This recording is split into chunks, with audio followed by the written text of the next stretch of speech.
சொன்னால் குறைந்தபட்சம் 25,000 அன்பு சகோதரி சாருபாலா தொண்டைபால் அவர்களுக்கு நீங்கள் கை சின்னத்திலே ஆதரவு தர வேண்டும் என்று உங்களை கேட்பதற்காக நீங்கள் நினைத்துவிடக் கூடாது. இந்த தேர்தல் என்பது ஏதோ நம்முடைய முதலமைச்சர் ஜெயலலிதா அவர்களுக்கு முன்னாள் இந்த காங்கிரஸை பார்த்து இந்த அம்மையார் சொல்கிறார் இந்தியாவை விட்டு தூக்கி எறிய வேண்டும் என்று காரணம் துரோகம் செய்துவிட்டது.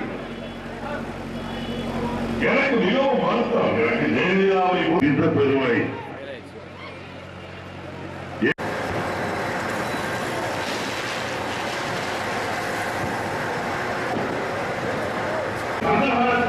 ஏதோ மிகப்பெரிய பணக்காரர்கள் வீட்டிலே நடக்கின்ற அதிசயம் பக்கத்திலே போட வேண்டும் என்றால் நடந்தே போய்விடுவார்கள். இந்த டிவி வாங்கல ஒரு சொல்றேன். இந்த டிவி சொல்லுங்க. கேமரா மறைக்காதீங்கண்ணே. யார் நீ முத போய் ஓரமா பாதுகாப்பு நிற்கிறார். எங்களை ஓரமா போய் சொல்ற நீ யாரு? இப்போ பாதுகாப்பு நிற்க வேண்டிய எங்களை ஓரமா போய் சொல்ற நீ யாரு?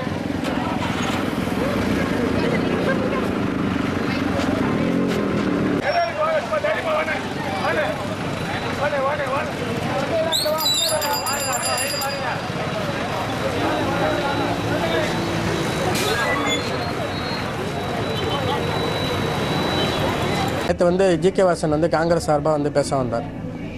அவர் வைக்கும்போது மாதிரி தான் வெடி வச்சாங்க. அந்த மாதிரி மேலே பாம்பு மாதிரி போயிட்டு 250 ஷாட்டுன்னு சொல்லி வைக்கிறதுனால அது முன்னாடி உள்ள பழக்கடை ஒன்று இருந்தது, அது பிடிச்சி எரிஞ்சுது. அங்கேயே தண்ணி பிடிச்சி அணைச்சிட்டோம்.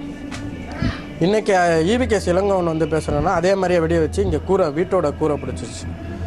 இப்போ பார்த்து அணைக்கலைன்னா இங்கே உள்ள எல்லாருமே இங்கே ஒரு 20-15 வீடு இருக்குது. ஏற்கனவே 2007 வந்து இதே மாதிரி எப்படி ஃபயரானு தெரியாமலே இந்த எல்லா வீடுமே எரிஞ்சு போச்சு, தரமட்டமாக எரிஞ்சு போச்சு.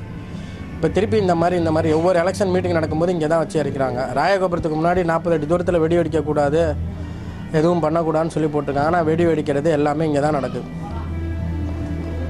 இப்போ இந்த நேரம் வந்து பார்த்து வந்து அணைக்காமல் இருந்தாங்கன்னா நேரம் உள்ளே எங்கள் அப்பா ஒருத்தர் படுத்திருக்காரு, கைகால் முடியாமல் பக்கவாதத்தில்.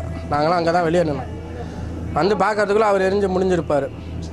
இங்கே அதே மாதிரி நிறையா குடும்பங்கள் இருக்குது. நிறையா ஒரு 15 குடும்பம் இருக்குது. எல்லாம் அன்னன்னைக்கு தினக்கூலி பண்ணி பிழைக்கிற குடும்பம்.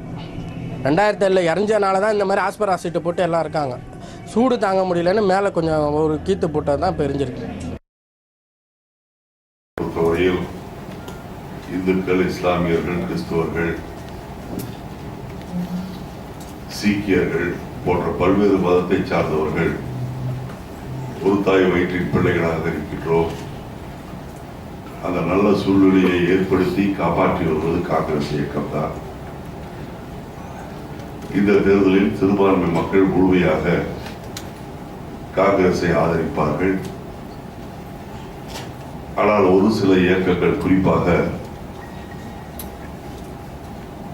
தவ்ஹீத் ஜமாஅத் போன்ற சிறுபான்மை இயக்கம் திராவிட முன்னேற்ற கழகத்திற்கு ஆதரவு தெரிவித்திருக்கின்றார்கள்.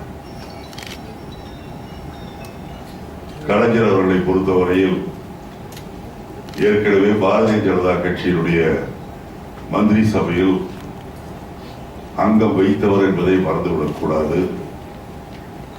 15 நாட்களுக்கு முன்பாக கூட மோடியை வல்லவர், நல்லவர் என்றெல்லாம் புகழ்ந்திருக்கின்றார். கலைஞர் அவர்கள் ஒரு நம்பகத்தன்மை இல்லாதவர் என்பதை சிறுபான்மை மக்கள் புரிந்து கொள்ள வேண்டும். ஊழல் என்பது மடிந்துவிட்டது.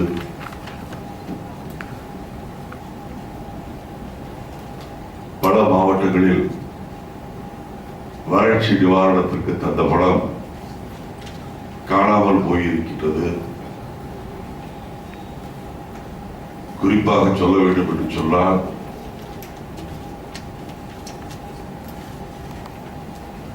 ஈரோடு மாவட்டத்தில்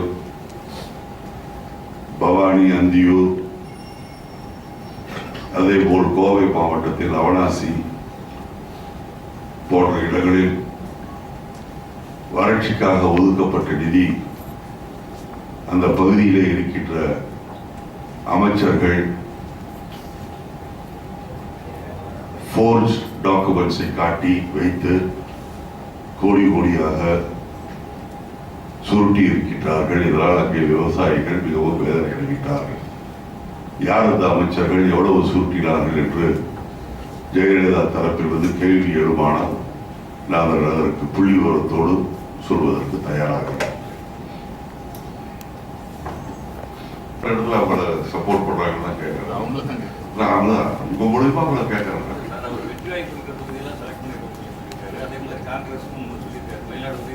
நீங்க அப்போ டிஎம்கேக்கு 36 தொகுதியில் வெற்றி வாய்ப்பு இருக்குன்னு அவங்க சொல்றாங்களா? தவறான அவங்களுக்கு கணிக்க தெரியல என்று அர்த்தம். அவர்களுக்கு யார் அவர்களுக்கு நண்பர் என்பதை சொல்லக்கூட தெரியவில்லை என்பது இதிலிருந்து தெரிகின்றது. திராவிட முன்னேற்ற கழகத்துக்கு ஆதரவு தருகின்றேன் என்று சொல்வது எந்த விதத்தில் நியாயம்? மோடியை 20 நாளுக்கு முன்புதான் நல்லவர் வல்லவர் என்று கலைஞர் சொன்னார். அவரை ஆதரிப்போம் என்று அவர்கள் சொல்லி இருப்பது